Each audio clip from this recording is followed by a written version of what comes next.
हाय बच्चों। इस वीडियो में हम लोग पढ़ने वाले हैं आयनाइजेशन एनर्जी के बारे में।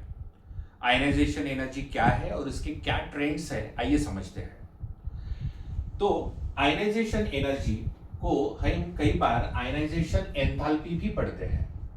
तो कई बार किसी किसी बुक में आपको एंथैल्पी भी देखने को मिलेगा। तो आयनाइजेशन एनर्जी क्या है बच्चों? हमारे पास है एक एटम और ये एक आइसोलेटेड गैसियस एटम है। Isolated gaseous atom. क्या होता है आइसोलेटेड गैसियस एटम? बच्चों ऐसा एटम जो बहुत अलग थलग पड़ा हुआ है, किसी के भी इंफ्लुएंस में नहीं है, इसके आसपास कोई एटम नहीं है। मान के चलिए यहां पे एक एटम है, यहां एटम है, यहां एटम है, यहां एटम है। तो हो सकता है ये एटम इस एटम के ऊपर इंफ्लुएंस करे, बट अगर ये एटम है जो कि इन एटम की भीड़ से कहीं और ही है, उसको हम लोग कहेंगे आइसोलेटेड गैसियस एटम। तो बच्चों आयनाइजेशन एनर्जी हम आइसोलेटेड गैसियस एटम की पता करते हैं। तो ये है हमारे पास एक आइसोलेटेड गैसियस एटम जो किसी के साथ भी इंफ्लुएंस में नहीं है, मतलब इस एटम को और कोई भी इंफ्लुएंस नहीं कर सकता। और आप देख पा रहे होंगे इस आइसोलेटेड गैसियस एटम का ये न्यूक्लियस है जो कि पॉजिटिवली चार्ज है और इसके ऑर्बिट में इलेक्ट्रॉन्स घूम रहे हैं और ये है आउटर मोस्ट इलेक्ट्रॉन। ये आउटर मोस्ट इलेक्ट्रॉन एक प्रकार से इस पॉजिटिवली चार्ज न्यूक्लियस के साथ अटैच्ड है ना। इन दोनों के बीच में एक फोर्स ऑफ अट्रैक्शन है, इलेक्ट्रोस्टैटिक फोर्स ऑफ अट्रैक्शन है। अब ये अट्रैक्शन जितना पास में रहेगा इलेक्ट्रॉन उतना ज्यादा और जितना ही ये दूर रहेगा उतना ही कम। तो what is mean by ionisation energy? आइए इसकी डेफिनेशन समझते हैं। तो डेफिनेशन है the amount of energy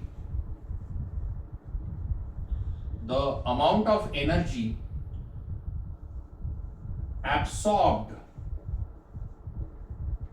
by an atom, the amount of energy absorbed by an atom to remove its outermost electron from isolated gaseous atom.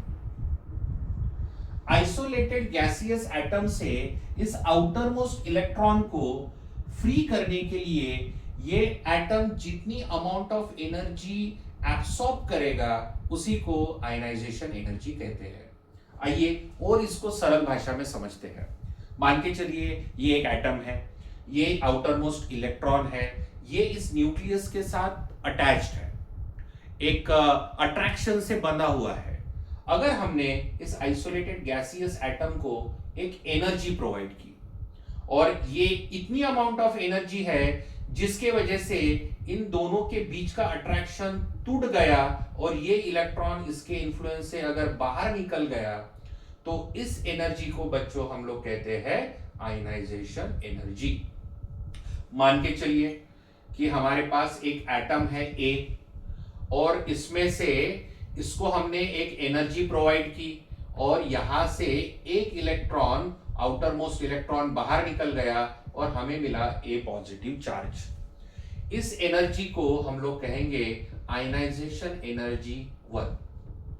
अब हमने इस cation को भी एक एनर्जी प्रोवाइड की और इसमें से भी एक इलेक्ट्रॉन निकल गया और इसके ऊपर 2+ चार्ज आ गया। इस एनर्जी को हम लोग कहेंगे आयनाइजेशन एनर्जी 2। और अगर हमने इस दूसरे कैटायन से भी इसको भी अगर एनर्जी प्रोवाइड की, मतलब इस एटम ने एनर्जी को एब्सॉर्ब किया, तो यहां से भी एक इलेक्ट्रॉन निकल के आएगा और इस एनर्जी को हम लोग कहेंगे आयनाइजेशन एनर्जी 3। और यहां पे हम नोटिस करेंगे कि आयनाइजेशन एनर्जी 1, आयनाइजेशन एनर्जी 2 और आयनाइजेशन एनर्जी 3 में हम नोटिस करेंगे कि आयनाइजेशन एनर्जी 3 की वैल्यू ज्यादा होगी एंड सो ऑन। तो जैसे जैसे आप एक एक इलेक्ट्रॉन निकालते जाओगे वैसे वैसे आयनाइजेशन एनर्जी का अमाउंट बढ़ते जाएगा। ऐसा क्यों हुआ?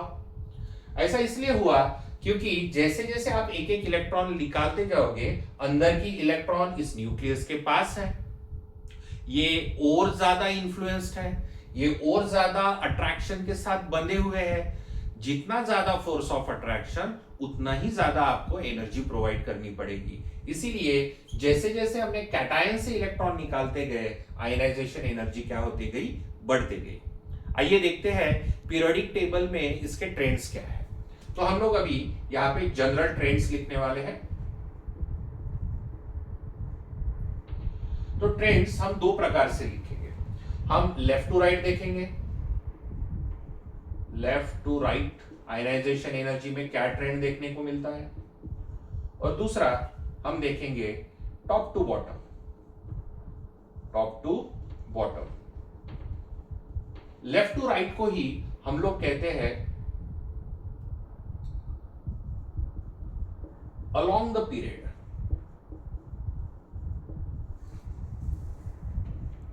एंड टॉप टू बॉटम को हम कह सकते हैं डाउन द ग्रुप।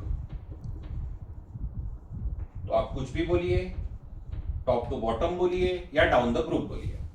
अब लेफ्ट टू राइट में आप देखोगे कि जैसे जैसे हम लोग पीरियोडिक टेबल में लेफ्ट से राइट जाते हैं एटॉमिक नंबर बढ़ता है।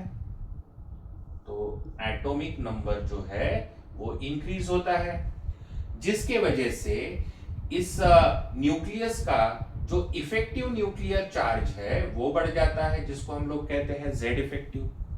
जेड इफेक्टिव बढ़ने की वजह से अट्रैक्शन बढ़ जाता है,